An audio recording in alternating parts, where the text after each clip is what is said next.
Les gens utilisent souvent les résidus des fruits pour faire des composts et autres.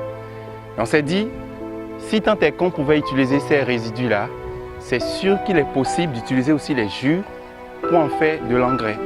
Voilà, donc c'est de là qu'est venue l'idée et nous avons commencé par travailler. Maintenant, au prime abord, le travail s'était basé beaucoup plus sur la production vivrière.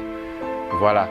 De là, nous sommes partis jusqu'à ce que nous avions eu une composition pour la production maraîchère et ensuite pour les vergers, c'est-à-dire les arbres et autres. Le problème même qui était à la base, c'était beaucoup plus pour guérir les maladies. Parce qu'on utilisait les jus pour faire ce travail-là. On s'est dit qu'il fallait essayer de trouver quelque chose pour guérir les maladies issues de la production agricole, de notre alimentation. À Djefa, sur tous les sites de Djefa, on a eu à utiliser le produit chez beaucoup de jardiniers.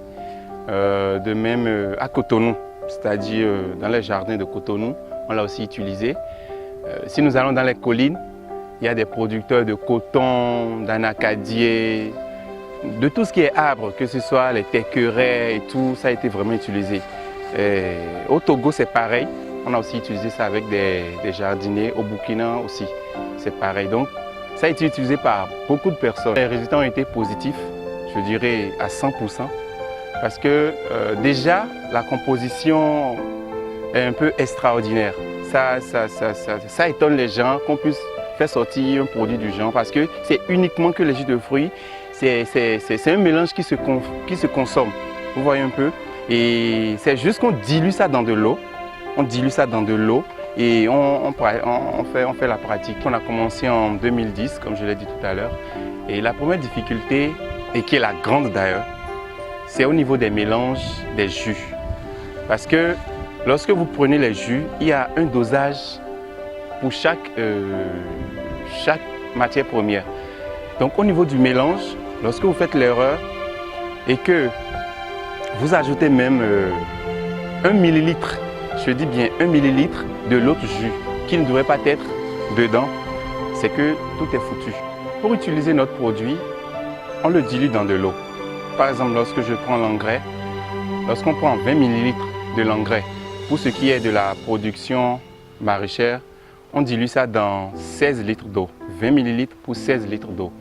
Maintenant, la seconde qualité, celle qu'on utilise pour la production vivrière, on dilue 20 millilitres dans 50 litres d'eau. Donc après ça, on fait la pratique. Lorsque c'est pour la production maraîchère, on charge le pulvérisateur et puis on pulvérise. Lorsqu'il s'agit de la production vivrière, il suffit de mettre 5 à 7 millilitres du mélange contre chaque plant. Par exemple, si nous prenons le maïs, quand le maïs a entre 20 et 25 jours, vous passez le produit une première fois et une semaine après, vous passez encore le produit. C'est fini. Vous récoltez votre maïs. Innover, pour moi, c'est trouver quelque chose de nouveau. Trouver quelque chose qui, entre-temps, n'avait pas encore existé. Voilà. Et je crois que si nous prenons nos produits, nous sommes dans ce sens-là parce qu'un engrais biologique fait à base de jus de fruits, quand même, pour ce que je sais, je n'ai jamais entendu parler, j'en ai jamais entendu parler. C'est pour la première fois que moi-même j'ai fait la découverte. Donc je pense que innover, c'est trouver quelque chose de nouveau qui sera abordable pour tout le monde.